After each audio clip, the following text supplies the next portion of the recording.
geeks and geekettes. Ladies and gentlemen, boys and girls, jets and sharks, comic book fans from the world over, welcome to yet another exciting, thrill-packed, information-loaded episode of Ask Chuck Dixon. This is where you get to ask me, Chuck Dixon, about what I do for a living. And what I do for a living is I write comic books. Eyes on the road, everybody. And let's get right to it. Gentle Savage asks, when it comes to how you write original characters in your stories, are their personalities something you come up with on your own, or do you take inspiration from other characters for their personalities?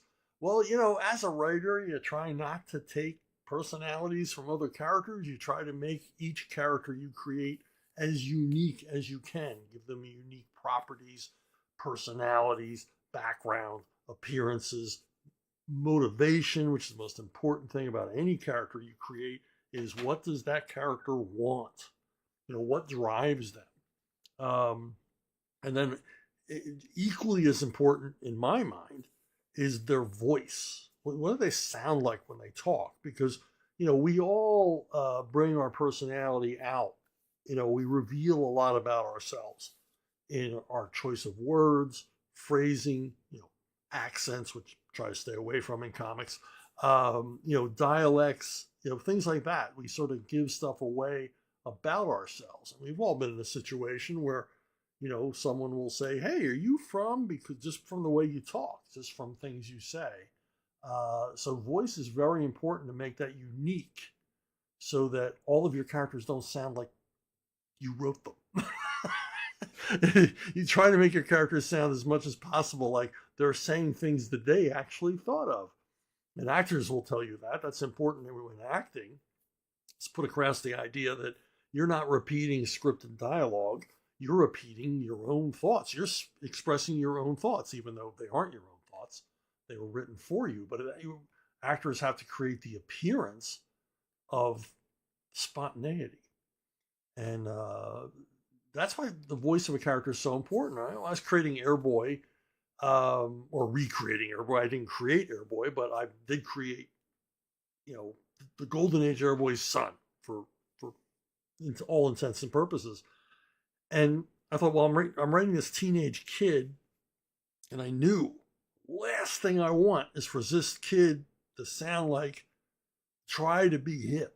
You know, I'm like a 30-year-old guy.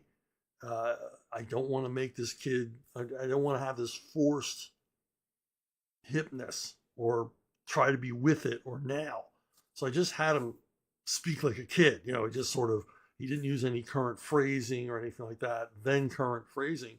And so he just sort of, he talks a lot in hyperbole, and he talks more casually than an adult would. And he asks questions an adult wouldn't ask. And trying to build a character that's interesting. And here's a kid who, you know, has all of his dad's properties because and strengths and weaknesses, but it stands as his own person. And he is the result of his father's success, because in the Airboy series, we had his dad, David Nelson, go from being, you know, a high-flying World War II adventure character to being a successful aviation engineer, aviation industrialist, much like Howard Hughes. So, you know, all of that sort of lent that to it. And as an example, continuing from Airboy, I had to reintroduce the character Skywolf, and Skywolf was going to be an older guy. He was going to be a World War II vet, kind of grizzled. I made up the fact that he was from Texas. And then I largely based his voice and personality and the way he reacted to things on my own father. Because my dad would just say crazy stuff. Well, not crazy stuff, but memorable stuff all the time. He was always good for a quote. You know, and so I just sort of thought, well, instead of thinking what would Skywolf say in this instance, what would my dad say in this situation? And you know, he had the background. He was a B-17 crew member, World War II vet, so he could have been Skywolf easily. So there's an instance where I borrowed from real life. But generally, you're borrowing from people you know, whether you're writing a new character or an established character. I mean, you don't want to change the character. You don't necessarily want to put your mark on the character. But even if you're writing an established character, you as a writer, as a creator, have to find your way into that character, to make them believable in your mind, to bring them to life in your mind. And so in a way, you are kind of putting your mark on that character. In the instance of Catwoman, my take on Catwoman was somewhat different than other writers in that I saw Catwoman as the only well-adjusted character in the DCU. She's actually happy. She actually likes what she does. And a lot of this was encouraged by the way Jim Ballant portrayed her in that current iteration of Catwoman. It's kind of inspired by Jim. Jim's a happy guy.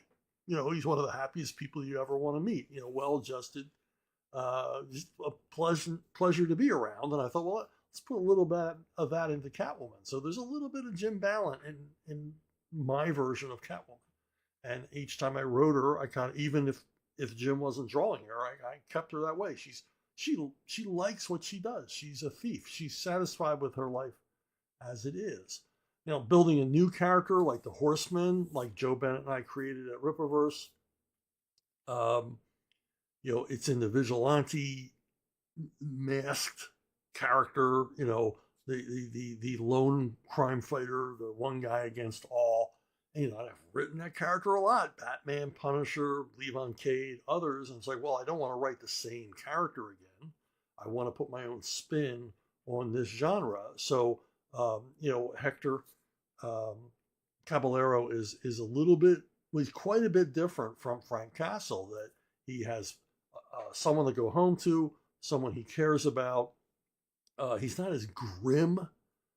He's not as driven by. He is somewhat driven by trauma as an adult, but he's not as broken as Frank Castle was, and also he does share one thing with Frank, that if he busts up a gang and finds a bunch of money lying around, he got to pick up that money to fund his war on crime.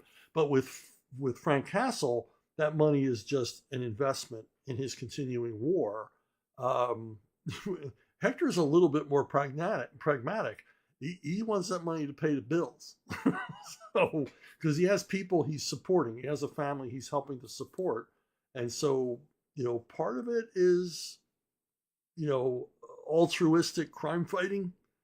Another part of it is, this is what he is good at. So he's just going to do what he's good at. That's what a man does. And then the other part is profit motive. Quite naked avarice. He's not doing it to get rich. He's just doing it to, be able to walk into his house justified.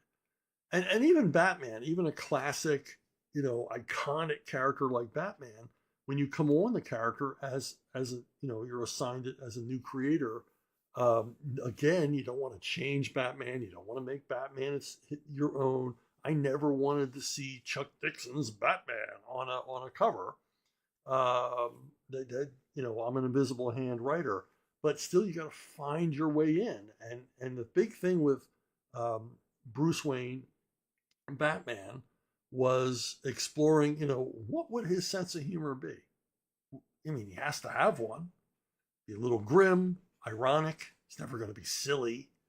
Things like that. It's just aspects like that, because, there's just so much. I mean, there's so much I could bring to Batman. You can't make any change. To me, you can't make any changes. You're handed this character, got to work within the framework. There's a little wiggle room here and there. Sense of humor is one of them. Another one is, his earnestness as far as attractions of the opposite sex. You can play with that. I mean, where does Playboy Bruce Wayne, where does the pastiche, the mask, and the real man begin? Where it's like he's walking around with this model on his arm, fashion model on his arm.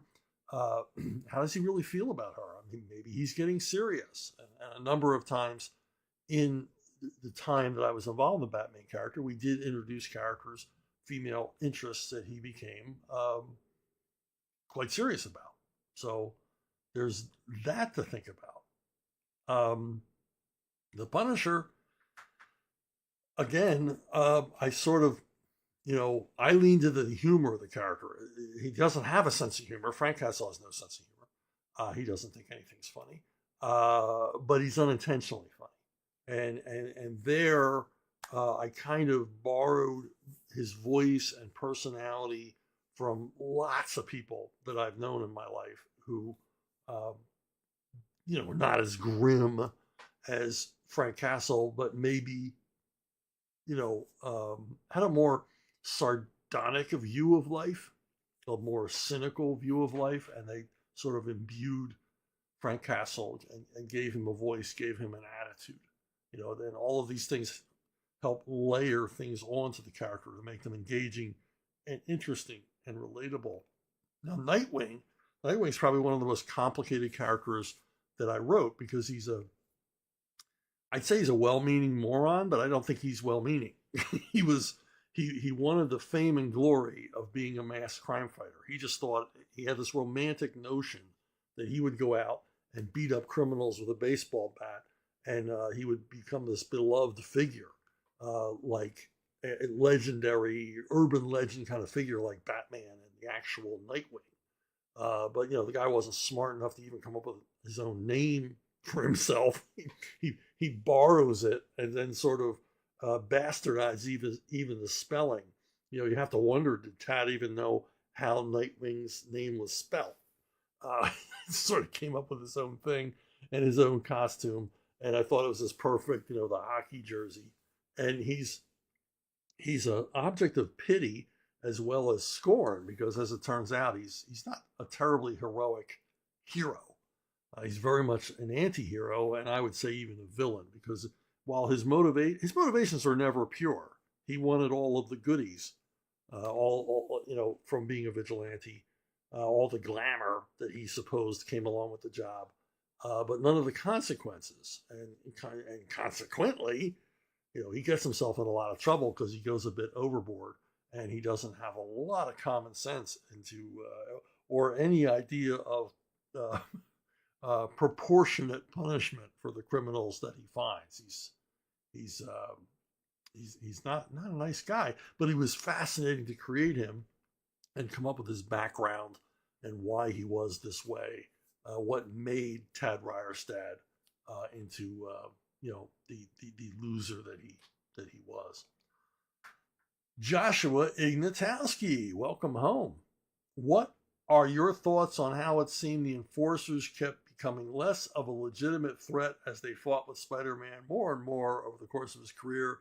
And do you wish that they were still portrayed as more seriously threatening members of his rogues gallery? The enforcers, Montana and Fancy Dan and Ox and these two other guys I don't recognize. But when I was a kid and they first, dropped in on Spider-Man, I remember buying this comic at the drugstore.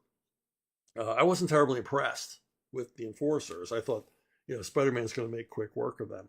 And in the story, Spider-Man thinks that as well and kind of underestimates them and, takes a beating.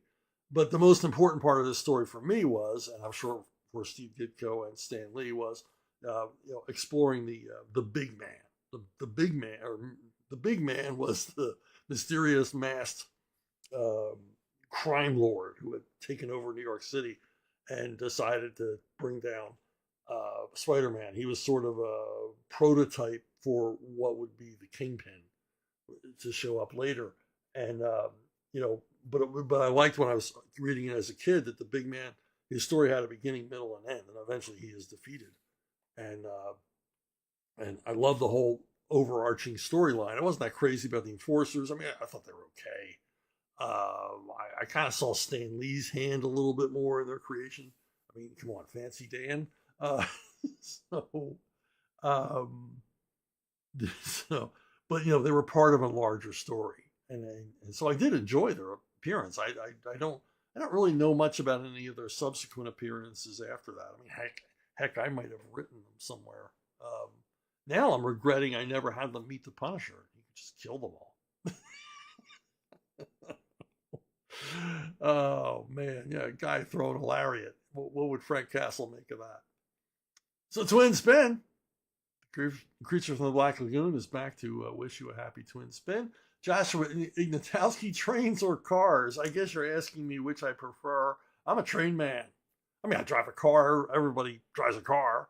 I like my car. I don't love my car. I'm not a big car guy. I just want a reliable means of transportation to get me here and there. My only requirements is that it have a V8 engine, because I'm a V8 man. I want to know there's something under the hood that's going to get me in and out of trouble. Like I get in a lot of trouble. But I dig trains, man. I'll go anywhere by train, and I don't care how long I'm on the train. I've been, I started taking the train after 9/11 when my brother-in-law, who worked for the FAA, said, "Don't fly." And I had just accepted a job at CrossGen. So I was back and forth by train. And I found out, I love this. This is awesome. You get like what they call a roomette. Got a little room to yourself. You can read and watch the country go by, and the attendants on board, they're always awesome. All the crew members on Amtrak are terrific, and it's just a great time. And I remember once they told us, well, there's going to be a little bit delay.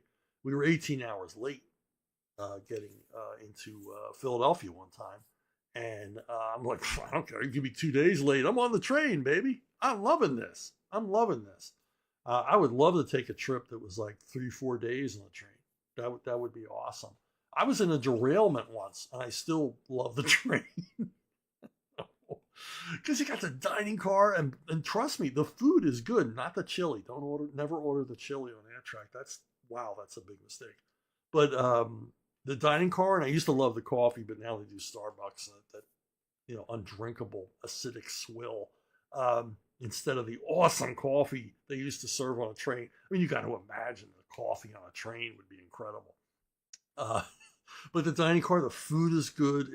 Excellent stuff, big selection, and you get to sit there. And a lot of times, if you travel alone and the train is crowded, they'll seat you with strangers, and that's a great experience. I mean, that's something we don't do anymore. Sit down in a restaurant at a table with people we've never met before. And I've had some terrific conversations, met some absolutely amazing people sitting in the dining car. And also, I mean, people ask me, what's your favorite fictional vehicle? It's always going to be the General from the Wild Wild West. Jim West and Artemis Gordon had their own private rail car. And if I was like a multi-millionaire and just had money to burn, I would have my own private rail car. I would. And it would be modeled after Jim West's car, right down to the hidden gun cabinet. Don't tell anybody, because if I hit the lotto, I might be buying that car. So this is our little secret, that my rail car is going to have a rack of Winchesters and Henry rifles in it. But yeah, the train all the way, all on board. Triple spin, of course, triple spin for Joshua Ignatowski. When did you first get into Lucky Luke? Now, I was recently corrected by my good friend Jean-Francois Cavalier that it's pronounced Lukey Luke. And I just laugh at him whenever he corrects me. Lukey Luke. Lucky Luke, obviously, huge success in Europe, and still going on. I mean, I think there's like 80 volumes, 80 comic albums of Lucky Luke.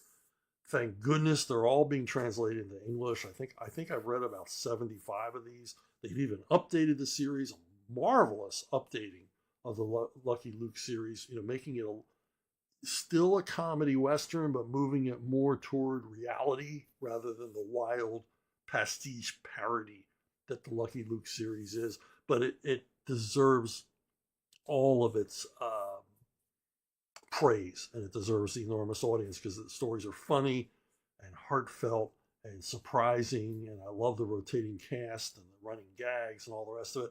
And there's an excellent live action movie. Jean Dujardin plays Lucky Luke, and it's a lot of fun. The movie is a lot of fun if you ever get to see it. It has one really hysterical sequence in it that I will watch the whole movie just to see that scene. Um, so anyway, yeah. And when did I get into it? Because that was your question. I got into it in the 70s when the old Comic Buyer's Guide would have ads from British comic distributors, and you would be able to send off to them to get stuff imported. And Lucky Luke was one of the things that I would order because it was always in publication in English in England. Before it's still in publication from England because the editions we get here in the United States are actually from England, but they're direct imports. But I used to have to buy them through an independent retailer. And I forget who the publisher was in England, but the translations were terrible because they would they would have the characters saying groovy and right on. I think the English thought that Americans talked like that in the 1870s. But that's when I got into it. But thank goodness I can read them all now. Hey, have you subscribed? Lucky Luke or Lukey Luke wants you to subscribe.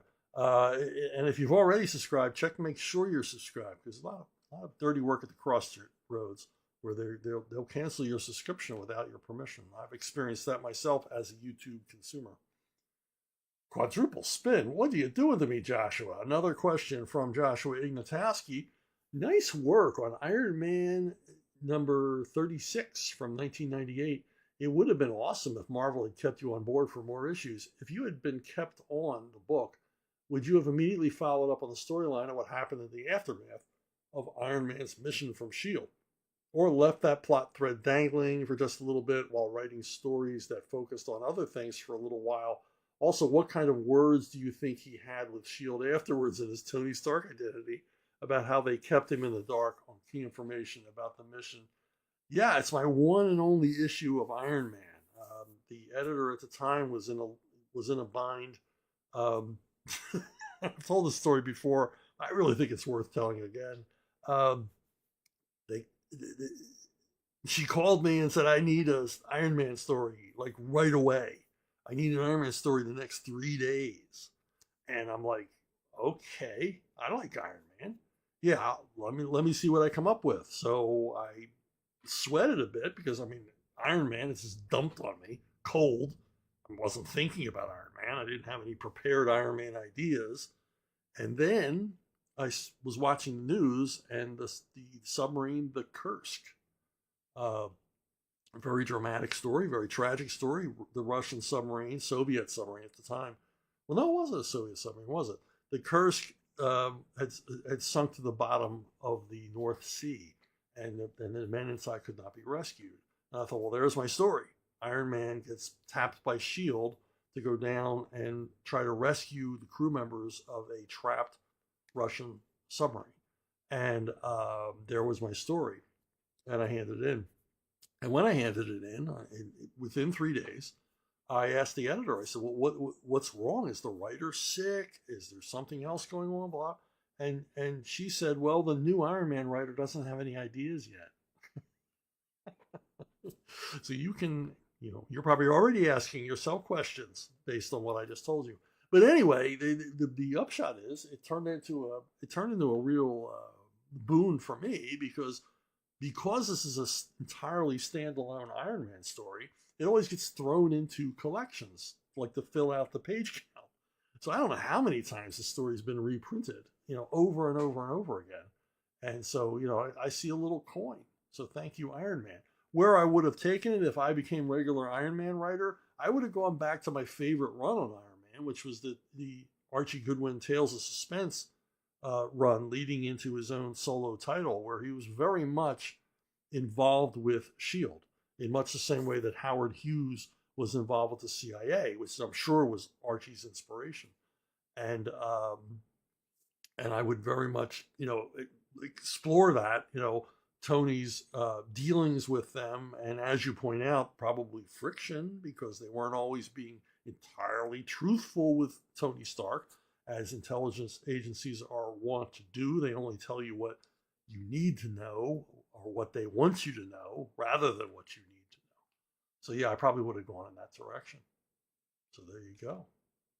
Thomas Pellegrino, question 1. What is your favorite Punisher story you've written And if you could change anything about it, what would it be? I'm not a guy that looks back a lot, and I've said this over and over again. People are sick of hearing about it. The arc that I did with Gary Koepp, I know everybody thinks immediately of Punisher Warzone and JR. Yeah, I loved writing that. Very, very proud of that. And it's definitely a career highlight. But just for sheer guilty pleasure, if I believed in guilty pleasures, this 3-issue arc on Punisher War Journal, where the Punisher is up against an urban drug gang and a sort of visiting gang of, for want of a better word, hillbillies who show up, and they're making I believe crystal meth, or maybe they were cooking crack, whatever it was. They moved from moonshining to selling hard narcotics on the street and distributing it. And Punisher inserts himself in this war between this redneck gang, down from the hollers, fighting against this Latino gang out of Colombia. And he inserts himself, and he does the exoskeleton thing, which I discussed in a recent video, which I thought was really funny. And of course, Gary's knocking it out of the park. I mean, the way he drew these characters and everything else is just a lot of fun. That Punisher War Journal run with Gary was, they shouldn't even have paid me. I was having so much fun working on it. Twin Spin. Here we go. Thomas Pellegrino is back with, why didn't Rush City get a sequel? I really enjoy the fast pace of the car chases and the inclusion of Black Canary. Do you own this property, or does DC? I don't own it. DC doesn't own it. Pontiac owns it, because for whatever reason, somebody on the board at Pontiac contacted DC Comics and said, let's do a comic book miniseries to promote our new car. And I can't even remember the name of the car, to tell you the truth. My personal theory is that somebody on the board at Pontiac was a comic book fan and just wanted to get into the world of comic books for whatever reason. And so we created it. And I guess they turned to me because no one else wanted to write it. And they turned to me because they thought, you've done this kind of stuff before with Car Warriors and Speed Racer and Racer X. And the Punisher, blah, blah, blah, blah, blah. And they probably thought I was suited for it. And I was suited for it. And I enjoyed writing it. And writing car chases in a comic is kind of challenging and fun because, it's a car chase in a comic book. Conventional wisdom would tell us that that's dead on the page, but I worked really hard to make sure it wasn't. And apparently you responded well. You liked it. You liked the car chases. So there you go. Yeah, I guess it belongs to Pontiac. I doubt DC could ever even reprint this, let alone do a sequel, because they don't own any of the rights, other than obviously the rights to Black Canary. And I believe, if I remember right, Gearhead, the villain that Graham Nolan and I created for Batman, I think he shows up in this. David Jordan. Was it you that came up with the retcon that Dick had a bad experience as Robin with Two-Face, so he has a special dislike for him? I know you featured this in your Nightwing run, and before it was in Chronicle arc in Batman, I believe. But were you the originator of it, or was it a plot point beforehand? I pretty much was the originator of it. I was so immersed in the Batman offices and Batman universe. I had worked on so many of the titles. I mean, I was balancing basically 4 Batman-related titles a month, that I really started thinking about the whole thing as like a saga. That these weren't, to me, individual stories and individual encounters between the characters, but they were an ongoing thing. So you didn't just, take down villain A or villain B or villain C, that there would actually be consequences. There would be something more there. Some of these villains start to take these things personally. And so I started to build in, retcon this idea that Dick Grayson's first major foray as a crime fighter was against Two-Face. Two-Face had a fixation for Robin because what is Robin? He is one half of the dynamic duo. What is Two-Face's obsession? The number two. And so he becomes obsessed with Robin and continues to be obsessed with Robin no matter who Robin is. If it's Jason Todd, if it's Tim Drake, it doesn't matter. Two-Face has a special loathing for the Boy Wonder. And so I sort of built it in everywhere. I mean, I used it in Robin. I used it in every title. And every time I had Two-Face show up, it would be, that same little reminder that, they had. And obviously in Robin Year One, I got to explore it quite a bit. The traumatic events that occurred when these two characters met for the first time. So, I was trying to deepen the mythology of these characters, for lack of a better phrase. And I had a lot of things like that going on, like these little subplots or little things, and some of them I sadly never got to bring to fruition. If you're a real diehard '90s Batman fan, you might remember the mystery nun who occasionally would show up and help Tim Drake, and I never really got to the end of that. Another one being Captain Fear. We never got to revisit Captain Fear, so I never got to reveal that Captain Fear's true identity was J. Devlin Davenport, Bruce Wayne's annoying neighbor. It's things like that. I mean, I was on these titles long enough and given enough carte blanche that it really was building, weaving quite a complex tapestry of inter-character relationships. And having the time of my life doing it, it was a lot of fun. Dara O'Sullivan. I grew up in rural Ireland, and my nearest comic book shop was over 200 miles away. That is rural. But they were able to ship my comics to me in the mail.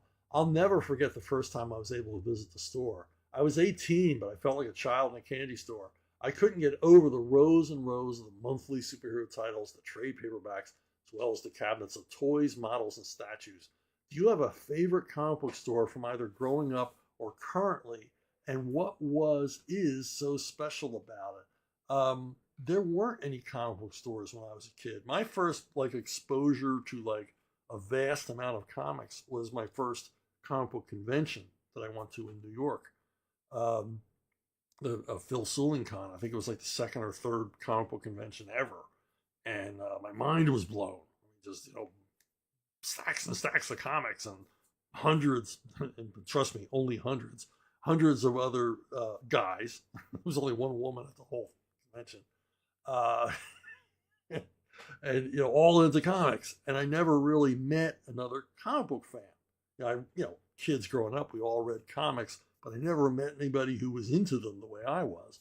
And so I got to spend time talking to other aficionados, and finding out what they liked, and being exposed to all these different comics I'd never seen before, from the past, and, seeing artists in the flesh, comic book writers. Whoa, he's right there. I can reach out and touch Gray Morrow. Woo, not that I would. So my comic book store was the drugstore or the farmer's market, where they would sell stacks of comics, bound and twined for 50 cents. You get literally a stack of comics that would keep you reading all week. And but my favorite comic book store that wasn't really a comic book store was we would spend part of the summer in Stone Harbor, New Jersey. It's this little town on the Jersey Shore. It's just north of Wildwood, just south of Avalon. And we would spend, a week or 2 weeks every summer in Stone Harbor. And in Stone Harbor was a place called Hankins. And Hankins was a news agency. And they sold all of the newspapers from Philadelphia and New York and everything else to people vacationing there. And what they also had was a rack of comics. And it was every comic. They got every comic that was published because it was a news agency. And they got them in depth. So I didn't get the missed copies. And back then, you didn't know what was coming out. You didn't know until you went to the comic book rack or the spin rack what was going to be there. And it would be a new comic book, sometimes it'd be a new publisher, and you never knew. And it was always a treat to go to Hankins. And we stayed in an apartment above the news agency, which was like the coolest thing in the world. I'm living above, this massive collection of comics downstairs. And I was a frequent visitor. They saw me coming. And just to give you an example, I walk in and they had this big Strange Tales annual #1. It's like, oh my gosh, all my dreams come true. It's like all of these great, Jack Kirby big monster stories and Steve Ditko haunted house stories all in one big collection for a quarter. I was absolutely in heaven. Another visit, and this one floored me, Marvel Tales #1. It was all these origin stories that I had missed because I kind of got into Marvel a couple of months late because Marvel comics were so poorly distributed that, if you were a Marvel fan, you had to hunt everywhere to find issues, mostly because they were being distributed by National Periodical Publications, which was DC Comics, who had no interest in helping Marvel get blanket distribution. Now I saw this 72 big pages of the origins of all of these characters that I was already familiar with, but I had no idea how they got started. So I got to find out Spider-Man, Hulk, Sergeant Fury, Iron Man, Thor, and Giant Man, Ant-Man, how those stories began, and it's cover to cover, wall to wall, Jack Kirby and Steve Ditko. What's not to love? And another one, this one stunned me when I was a kid. His Name is Savage. It was this magazine. It seemed kind of all grown up. It's written by Archie Goodwin, who I was familiar with from Creepy comics, and Gil Kane, who I was familiar with from Green Lantern. And if you've never seen this comic, I think Fantagraphics still keeps it in print. It's basically a graphic novel about this tough guy, just this badass character. And I was blown away by it when I was a kid because it was so violent for a comic book. Easily the most violent comic book I'd ever read up to that point. And of course, I loved every panel of it. So, that was my favorite comic store, Hankins, the news agency in Stone Harbor. Sadly no longer exists. The news agency, Stone Harbor, is still there, very much the same as it was when I was a kid. Another question from Thomas Pellegrino, and I should have given you a spin here. Sorry, I owe you one. Okay. Out of the graphic novels that you wrote, which do you think deserved a follow-up miniseries or at least another graphic novel? Also, which of these graphic novels do you wish you can rework and craft again? Well, a Punisher, a man named Frank, was a Punisher set in a Western. It was kind of an Elseworlds deal. And art by John Buscema. And I did write a sequel, and about, I think, 20 pages of it were completed by Russ Heath. And it was going to be Frank gets commissioned to kill Pancho Villa. And he goes down into Mexico, and he runs into complications with the expeditionary force of American soldiers who basically invaded Mexico to bring Pancho Villa to justice, led by General Blackjack Pershing, and aided and abetted by a young Lieutenant George Patton. Yes, that George Patton. And Frank Castle and George Patton kind of run into each other and don't like each other because they're kind of kindred spirits. Patton had a very romantic view, and this is in real life, had a very romantic view of the American West. And when he got down to Mexico, kind of tried to live out his fantasies as a gunfighter. And this is no BS. He was challenging Mexican bandits to, gunfights in the street, just like in a movie. And he always won. He got in a lot of trouble with Pershing because these were all side trips he was taking on his own to basically go get in fights. His Patton, that's the kind of dude he was. And so the sequel is, going to be all about that. and sadly, uh, it never got completed. Uh, they kind of Don Daly was fired at Marvel, and they just sort of threw all of his projects to the wind. So we never got to see it. I own most of the original pages though from this. I picked them up over the years of the pages that Russ Heath drew. And wow, what a dream project! Absolute dream project. John Buscema did an awesome job too, and I would have loved to have written a third one with John Severin on art. So there you go. Catwoman Vampirella, it was a one-off thing. I can't ever see doing a sequel with it. The only thing I remember is getting a hard time from the people at Harris who owned the rights to Vampirella. Uh, there was a bit of like bad form moments. They did some stuff you just don't do. There's protocols in comics when you do these crossovers. There's a little bit of a give and take, and they were kind of difficult to deal with. And my editor kind of threw me to the wolves. It wasn't the regular Catwoman editor. It kind of just threw me at their mercy, which I didn't appreciate. But it was fun to write. I like both characters very much. I had a lot of experience with Catwoman and Vampirella. Vampirella is whatever you want Vampirella to be. So it was fun. I enjoyed it, but I don't think I'd ever want to revisit it. Batman Blackgate, this is another one where I wanted to do Batman in a prison story. And it's a bit of a mystery if you've ever read it. I hope you enjoyed it. It's a bit more layered. It's not strictly an action story. And I wrote it in the idea that it's very much a classic, prison story from the period of film noir. And if I had my druthers, it would have been printed in black and white. And I had enough juice at DC that I insisted that Joe Staton draw it. And I got some pushback from the Batman guys. It's like, Joe, he's just kind of cartoony and everything else. And I'm like, no, Joe will knock this out of the park because I know Joe loves old movies and he loves old film noir movies and everything else. So he'll know exactly what to do here. And everybody was very pleased. Now they put, I think it's Ian Hodgkins. He was a British inker. They put him on and he does these very elaborate, very illustrative inking style.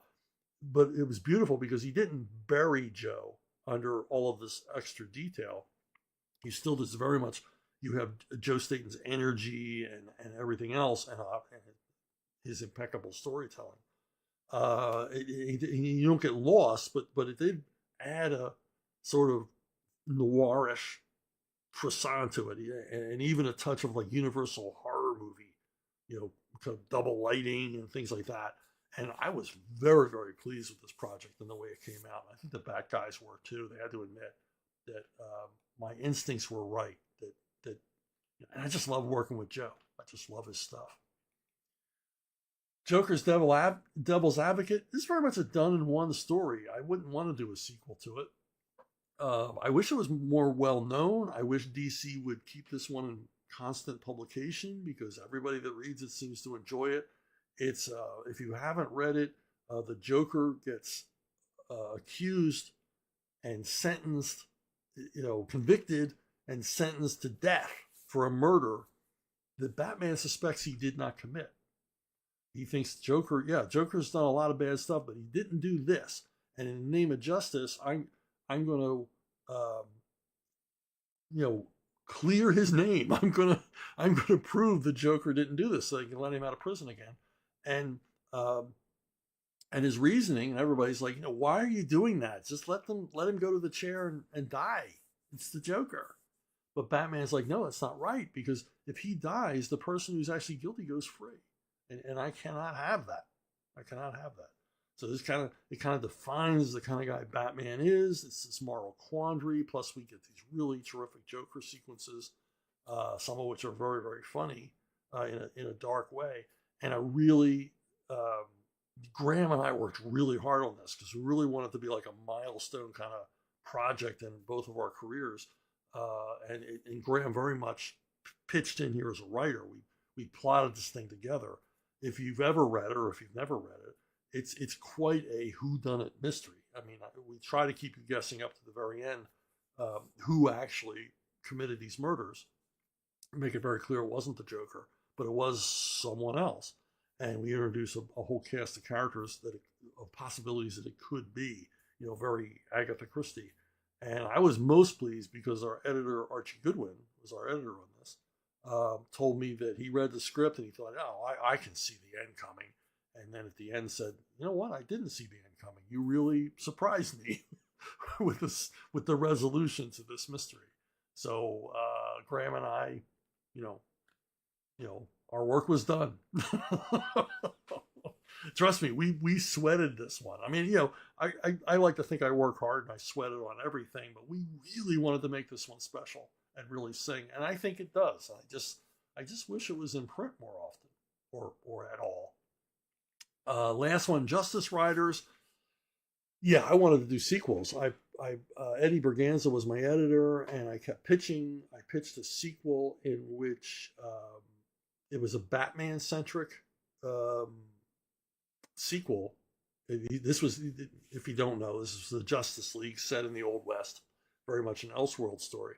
And I had a sequel in mind where Bane leads a Mexican bandit gang, and the story opens with he guns down Batman, he kills Batman, and Robin has to go down into Mexico to basically get revenge. And I was going to do very much a man with no name, fistful of dollars kind of thing, with Robin getting way over his head, trying to hunt down Bane. But it never got anywhere because I don't think Eddie was interested in doing another one, even though this one performed very well, or maybe just not interested in doing one with me.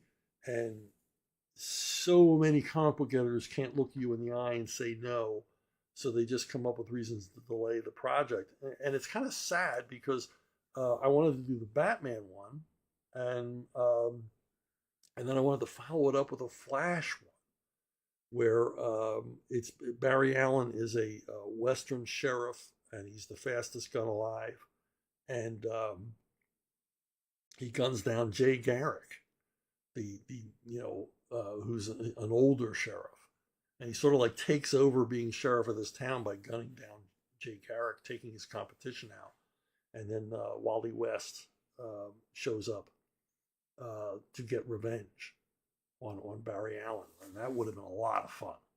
And of course, I probably would have wanted Eduardo Barreto on both of these projects I mentioned. It would have been dynamite, but I just kept getting pushback. It's horrible. And the thing is, you can't. I mean, I've had so much success in comics. I mean, I'm a lucky guy. I've had like tremendous projects I've been involved on. Really, really satisfying. But you can't forget those ones you almost got to do. And I think every comic book creator, and I know everybody that works in movies has that. This project they really wanted to bring to life, and they just never got the chance. Jamal Sadler. My brother and I are currently in the works of starting a comic book company in Australia. We're working on a couple of books at the moment with me as the main writer and my brother as the main artist. What advice would you give to anyone looking at starting a business career in comics, and what roadmaps would they take to hopefully achieve success? Well, it's you and your brother working on it. So the artist thing doesn't come into question unless your brother can't meet a deadline.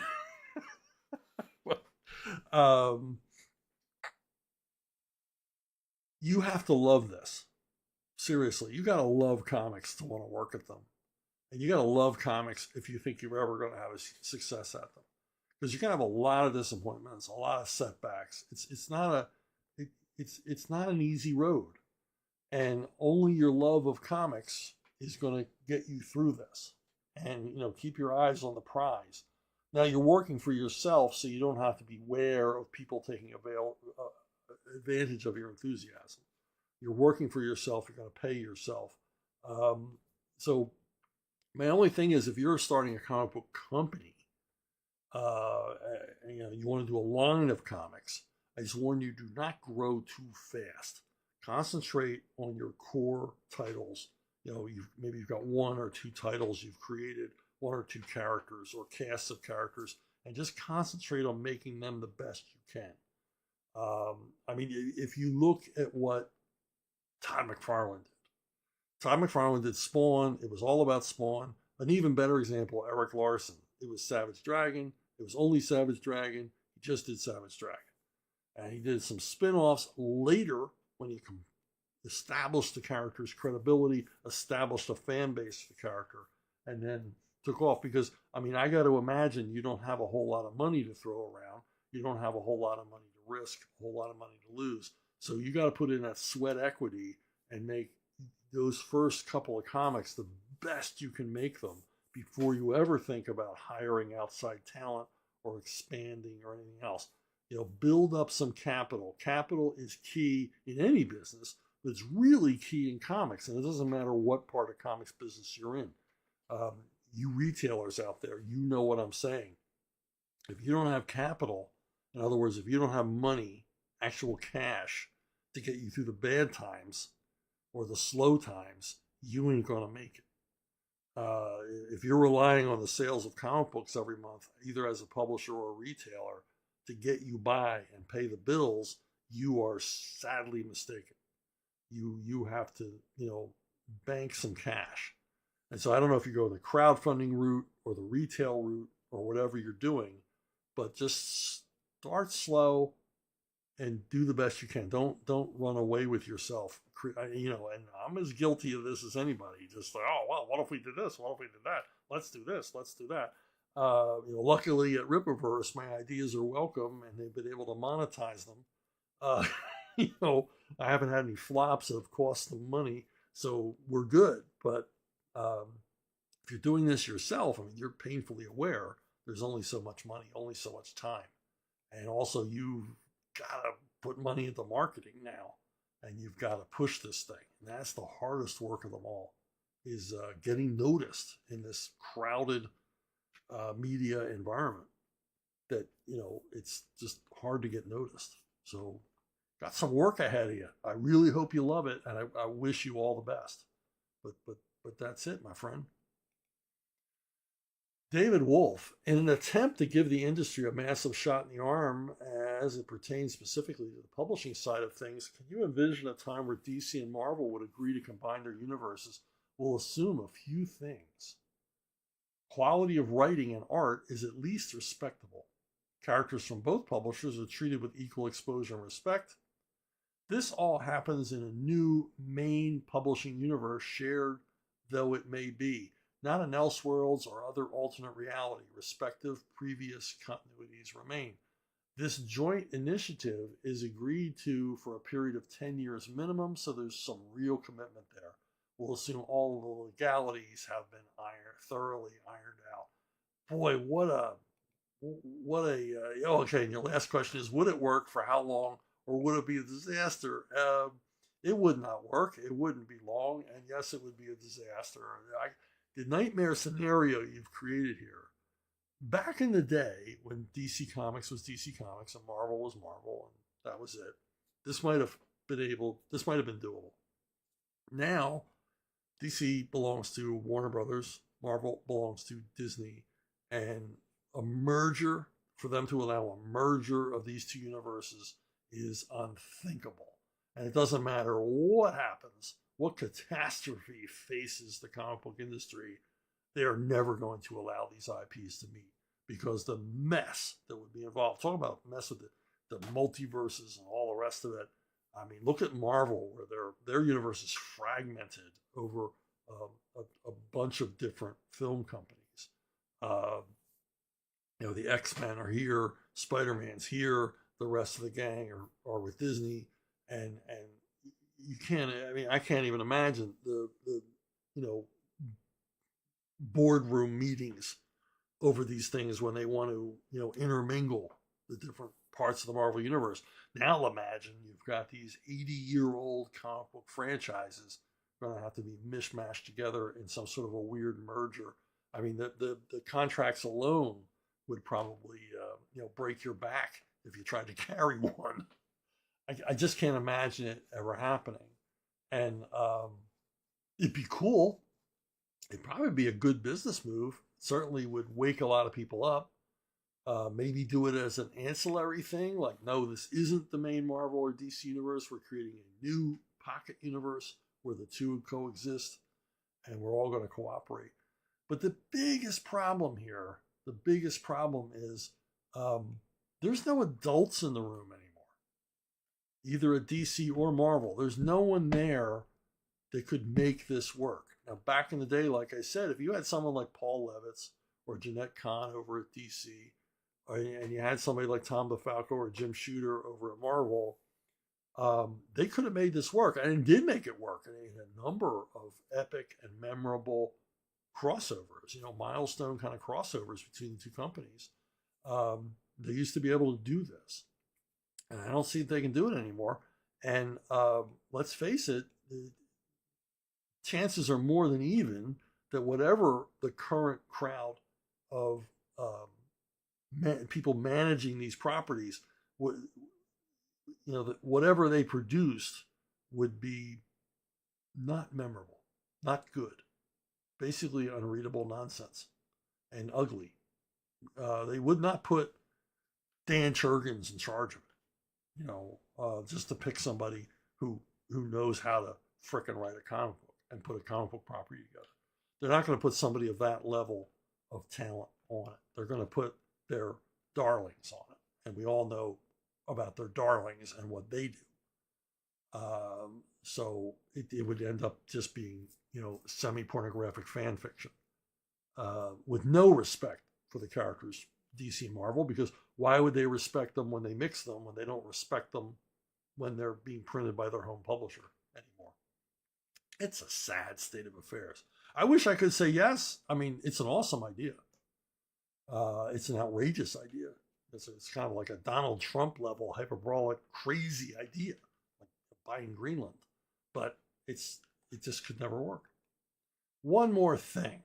If you've been watching these videos, and if what they're telling me as far as the reach on the internet is, you're probably already aware, there is a movie coming out based on my novel Levon's Trade, written by Sylvester Stallone, screenplay by Sylvester Stallone, starring Jason Statham, and it's called A Working Man. It comes out on March 28th. I would appreciate it if you would go see it with someone you love, and if Amazon would very much like it, Amazon is producing the movie, if you would go over to Amazon and buy some of the Levon Cade books.